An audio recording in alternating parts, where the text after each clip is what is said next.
Alors, je vais vous raconter une histoire qui vient de la région du fleuve Amour. Puis ça, c'est une région qui est en Sibérie, c'est dans l'Est, c'est très loin d'ici.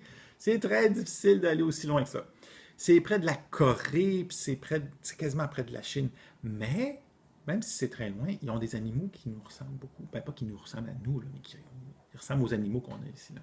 Comme ils ont des orignaux, puis ils ont des lièvres. Ça, c'est une histoire avec des lièvres. Puis cette histoire-là, j'aimerais ça la raconter pour une personne spéciale. Puis je dis pas c'est qui, mais elle sait c'est qui. Fait que je la fais pour cette personne-là. C'est une histoire qui s'appelle Le Vantard. À croire un vantard, on risque de s'attirer des ennuis. Ah, c'est vrai ça. Si tu prends quelqu'un qui se pense bon, là, si tu y crois, là, tu le suis. Là. Fais attention, il peut avoir tort. Il peut se tromper. Puis là, tu ne le sauras pas. Il faut faire attention. Il y avait un lièvre dans la forêt.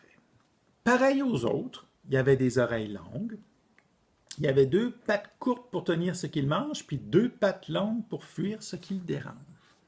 Mais ce lièvre-là était un vantard. Il était un pense-bon, comme le peuple des lièvres n'en avait jamais vu. Un jour, il a grignoté, c'est dur à dire. Un jour, il a grignoté un morceau d'ail des bois.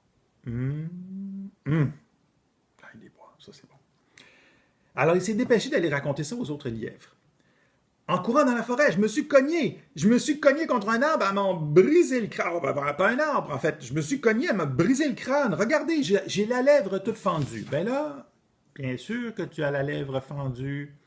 On dit les autres en riant. C'est pareil pour tous les lièvres. C'est ça que les lièvres ont la lèvre fendue. Chez les autres, c'est pareil. Et chez moi, c'est différent. Écoutez-moi plutôt. Je me suis cogné contre une tige d'ail des bois. Imaginez, elle était grande, elle était haute comme un pin blanc. Un pin blanc, c'est un arbre, ça, c'est grand, grand. On fait des mâts de bateau avec ça, c'est immense. La fleur était plus large qu'une clairière. La racine plus grosse qu'un ours, imaginez. Hey, méchant taille des bois. La fleur plus large qu'une clairière. Je l'ai déjà dit, ça. La racine plus grosse qu'un ours. J'ai creusé la terre avec mes dents aiguës, avec mes pattes puissantes. En creusant, j'ai dégagé 2 collines de terre. Et j'ai sorti la grande racine. J'en ai mangé pendant 10 jours, sans venir à bout de la moitié. Regardez maintenant comme je suis gras. Tu es pareil que nous, on dit les lièvres. T'es pas plus gros? C'est parce que j'ai maigri en courant. Parce que je voulais vite vous parler de cette racine si douce et si sucrée. Parce que je suis très bon et que je veux aussi que vous la goûtiez. Les lièvres en avaient maintenant l'eau à la bouche. Imaginez, l'ail des bois, grande comme ça, il y en a pour tout le monde. Ils ont demandé, elle est où? Je vais vous montrer, dit le vantard. Je suis généreux, moi. Allez. Il est parti en courant et les autres ont suivi. À un endroit tout plat, tout nu, le vantard s'est arrêté. Il a dit, c'est ici que j'ai trouvé l'ail des bois, qui était plus haute qu'un pin blanc. C'est ici que j'ai entassé 2 collines en creusant la terre. Où sont les collines? Lui ont demandé les autres lièvres. Le fleuve les a emportées.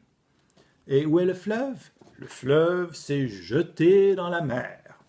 Et où est l'ail des bois? Elle s'est fanée. J'en avais rongé la racine. Mais où est la tige de l'ail des bois? Ça doit être un blaireau qui l'a mangé. Et où est le blaireau? Il est parti dans la forêt.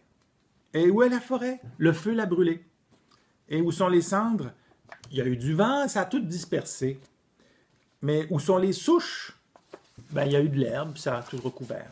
Alors les lièvres restaient là à se demander si toute cette histoire était vraie.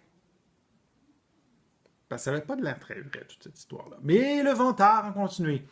Vous savez, une aille des bois comme ça, c'est très facile à trouver. On n'a qu'à courir devant soi en regardant des 2 côtés à la fois. Ça, c'est le truc. Tu cours, mais il faut que tu regardes des 2 côtés en même temps.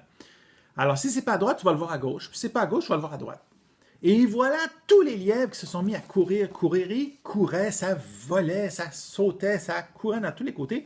Et là, chaque fois, ils essayaient de regarder à gauche puis à droite, à gauche puis à droite, gauche puis à droite, autant qu'ils pouvaient, jusqu'à apercevoir même leur propre queue en même temps. Parce qu'ils voulaient tellement pas laisser passer la chance de manger l'ail des bois qui était si grande. Ils ont couru jusqu'à tomber de fatigue. Alors, la faim les aidant, l'herbe ordinaire leur apparut plus douce que n'importe quel ail des bois. Seulement, depuis ce temps, les lièvres ne peuvent plus jamais regarder droit devant eux. Leurs yeux sont restés écartés, l'un à droite puis l'autre à gauche. Et c'est pour ça qu'aujourd'hui, maintenant, tous les lièvres louchent. Ça a du sens, hein? Moi aussi, je trouve.